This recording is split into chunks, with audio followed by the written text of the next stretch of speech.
हमारे समाज में हम अक्सर देखते हैं कि एक छोटी सी बात भी किसी के दुख का बड़ा कारण बन जाती है। लेकिन कुछ लोग ऐसे भी होते हैं जो बड़े से बड़ा संकट आने पर भी शांत रहते हैं। वे टूटते नहीं, बल्कि अपना दिल इतना बड़ा कर लेते हैं कि दुख को उसमें ठहरने की जगह ही नहीं मिलती। आज की कहानी हमें यही सिखाएगी। अगर तुम्हारा दिल छोटा है तो छोटी छोटी परेशानियां भी तुम्हें कड़वाहट से भर देंगी। लेकिन अगर तुम्हारा दिल बड़ा है तो जिंदगी की सबसे कठिन घड़ियां भी तुम्हें ज्यादा नहीं तोड़ पाएंगी। तो चलिए कोशिश करते हैं कि इस कहानी में कहीं ना कहीं अपनी जिंदगी का आईना देखें। ध्यान से सुनिए, क्योंकि ये कहानी सिर्फ सुनने के लिए नहीं, सोचने के लिए है। एक बार की बात है, राजीव नाम का एक युवा लड़का था जो अपनी जिंदगी से बहुत दुखी था। उसे हमेशा लगता कि उसकी जिंदगी में कुछ भी ठीक नहीं चल रहा है।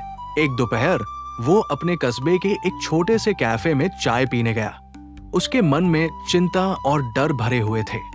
न नौकरी थी, न परिवार की उम्मीदों पर खरा उतर पा रहा था। भविष्य का डर उसे भीतर ही भीतर खाए जा रहा था। वो एक कोने में चुपचाप बैठा अपनी चाय पकड़े सोच रहा था। पास की मेज पर कुछ बुजुर्ग लोग बातें कर रहे थे। राजीव ने जानबूझकर नहीं सुना, लेकिन उनकी बातें उसके कानों तक पहुंच रही थी।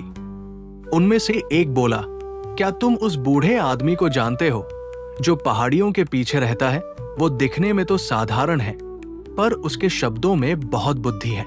मेरे बेटे की जिंदगी पूरी तरह बदल गई जब से उसने उस बूढ़े से बात की थी। दूसरा बोला, हाँ, लोग कहते हैं कि उससे बात करने के बाद मन का बोझ हल्का हो जाता है। राजीव चौकन्ना हो गया। उसने सोचा, मेरी जिंदगी तो बिखर ही रही है। अगर वो सच में मदद कर सकता है तो शायद मुझे भी कुछ शांति मिल जाए। उस शाम राजीव पहाड़ियों के पीछे की ओर चल पड़ा। काफी लंबा सफर तय करने के बाद वो उस बूढ़े व्यक्ति के घर पहुंचा और बोला, दादाजी, मेरे जीवन में बहुत परेशानियां हैं। मैं हमेशा दुखी रहता हूं। कृपया बताइए, मैं खुश कैसे रह सकता हूं? बूढ़ा व्यक्ति कुछ देर तक शांत बैठा रहा, बस उसकी बातें ध्यान से सुनता रहा। फिर बिना कुछ कहे उठकर अंदर चला गया। राजीव को थोड़ी हैरानी हुई, लेकिन वो शांत बैठा रहा। कुछ ही देर में बूढ़ा एक गिलास पानी और नमक का एक छोटा कटोरा लेकर लौटा। उसने कहा, इस कटोरे से एक मुट्ठी नमक लो और इसे इस गिलास में डाल दो, फिर इसे पी लो। राजीव ने वैसा ही किया। बूढ़े ने पूछा, कैसा लगा पानी? राजीव ने मुंह बनाते हुए कहा, बहुत खराब, बस नमक ही नमक लग रहा है। बूढ़ा मुस्कुराया और बोला, अब एक और मुट्ठी नमक लो और मेरे साथ चलो। दोनों पास के एक झील के किनारे पहुंचे। बूढ़े ने कहा, अब ये नमक झील में डाल दो। राजीव ने नमक झील में फेंक दिया। फिर बूढ़े ने कहा, अब झील का थोड़ा पानी पियो। राजीव ने झील से एक घूंट पानी पिया। बूढ़े ने पूछा, अब कैसा लगा? राजीव ने आश्चर्य से कहा, पानी बिल्कुल ठीक है, इसमें तो नमक का स्वाद ही नहीं है। बूढ़े ने मुस्कुराते हुए उसके कंधे पर हाथ रखा और कहा, देखो बेटा, जीवन का दर्द भी इस नमक की तरह है, न ज्यादा न कम, लेकिन इस दर्द को हम कितना महसूस करते हैं ये इस बात पर निर्भर करता है कि हमारा दिल कितना बड़ा है। अगर तुम्हारा दिल एक गिलास जितना छोटा है तो थोड़ी सी परेशानी भी तुम्हें कड़वा बना देगी, लेकिन अगर तुम्हारा दिल एक झील जितना बड़ा है तो बड़ी से बड़ी मुश्किलें भी तुम्हें ज्यादा दुखी नहीं कर पाएंगी। गिलास और झील, ये दोनों धैर्य का प्रतीक है।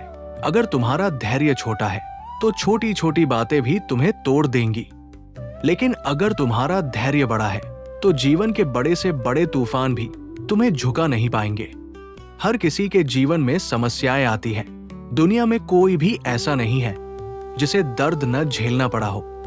जैसे बिना अंधकार के हम प्रकाश का अर्थ नहीं समझ सकते, वैसे ही बिना कठिनाइयों के हम जीवन का असली सबक नहीं सीख सकते। लेकिन अगर हम बार बार सिर्फ अपनी परेशानियों के बारे में सोचते रहेंगे तो जीवन सिर्फ दर्द का समंदर बन जाएगा। सोचो, अगर एक चुटकी नमक एक गिलास पानी को कड़वा बना सकती है, तो एक छोटा दिल भला जीवन की इन छोटी छोटी समस्याओं से क्यों न टूट जाए। इसलिए जब जीवन में परेशानी आए तो गिलास मत बनो, झील बनो। दिल बड़ा रखो, सोच बड़ी रखो, धैर्य बड़ा रखो। तभी तुम एक शांत और सुखी जीवन का आनंद ले पाओगे। अगर इस कहानी ने तुम्हें जरा भी सुकून दिया हो तो इसे दूसरों के साथ जरूर शेयर करो और सब्सक्राइब करना मत भूलना। धन्यवाद।